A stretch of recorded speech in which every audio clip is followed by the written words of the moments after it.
पुनः स्वागत है मेरे प्यारे बच्चों, आप सभी का आपकी अपनी हिंदी की कक्षा में। तो हम सब अध्ययन कर रहे थे अपनी हिंदी पाठ्य पुस्तक कक्षा 5 का, और आज हम शुरू करने जा रहे हैं पाठ संख्या 11 और पाठ का नाम है कांटों में राह बनाते हैं। तो चलिए सबसे पहले आपको कविता का परिचय देती हूँ। प्रस्तुत कविता में राष्ट्र कवि रामधारी सिंह दिनकर ने व्यक्ति को उसके अदम्य साहस और शक्ति से परिचित कराया है, जिसके द्वारा वह जीवन में आने वाली विपत्तियों एवं विघ्नों पर विजय पा सकता है। तो चलिए पढ़ते हैं अपनी कविता। सच है विपत्ति जब आती है, कायर को ही दहलाती है। सूरमा नहीं विचलित होते, क्षण एक नहीं धीरज खोते। विघ्नों को गले लगाते हैं, कांटों में राह बनाते हैं। तो इन पंक्तियों में कवि कह रहा है, जैसे ही कोई मुश्किल आती है तो सबसे पहले कौन घबरा जाता है? जो कायर होता है। और जो सूरमा होते हैं, मतलब जो किसी भी विपत्ति में नहीं घबराते, वो क्या करते हैं? एक क्षण भर के लिए भी अपना धीरज नहीं खोते और क्या करते हैं? कठिनाइयों को गले लगाते हैं और कांटों में भी अपना रास्ता बनाते हैं। है कौन विघ्न ऐसा जग में, टिक सके आदमी के मग में। खम ठोक ठिकलाता है जब नर, पर्वत के जाते पाव उखड़। मानव जब जोर लगाता है, पत्थर पानी बन जाता है। इन पंक्तियों में कवि कह रहे हैं कि ऐसा कौन सा कष्ट है दुनिया में जो आदमी के मग पर टिक सका है। खम ठोक ठेलता है जब नर, जब कोई इंसान किसी चीज के लिए ठान लेता है तो पर्वत के भी पांव उखड़ जाते हैं। मानव जब जोर लगाता है, अपनी सारा साहस लगाता है, तो पत्थर भी क्या बन जाता है? पानी बन जाता है।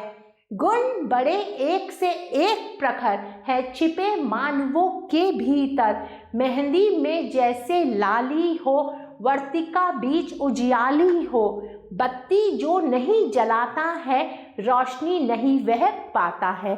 और आगे की पंक्तियों में कवि कह रहे हैं कि बड़े से बड़े गुण मानवों के अंदर, मतलब इंसान के अंदर छिपे होते हैं। जैसे मेहंदी में लाली छिपी होती है, मेहंदी हरे रंग की है, जब आप उसे अपने हाथों पे लगाते हो तो वो कैसा रंग छोड़ देती है? लाल रंग। और वर्तिका के बीच में क्या है? उजियाली है।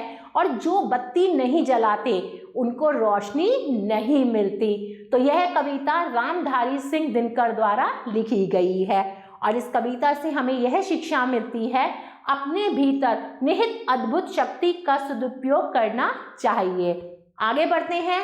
अब समय है शब्दार्थ पढ़ने का।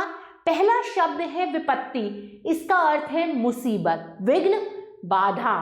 नर मनुष्य, कायर डरपोक, मग रास्ता, प्रखर तीव्र, ठेलना धकेलना, वर्तिका दीपशिखा। और आगे बढ़ते हैं। समय है अभ्यास कार्य करने का।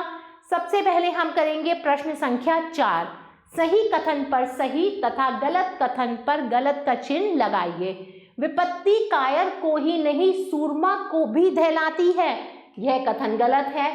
सूरमा एक क्षण के लिए भी धीरज नहीं खोते। बिल्कुल सही है यह कथन।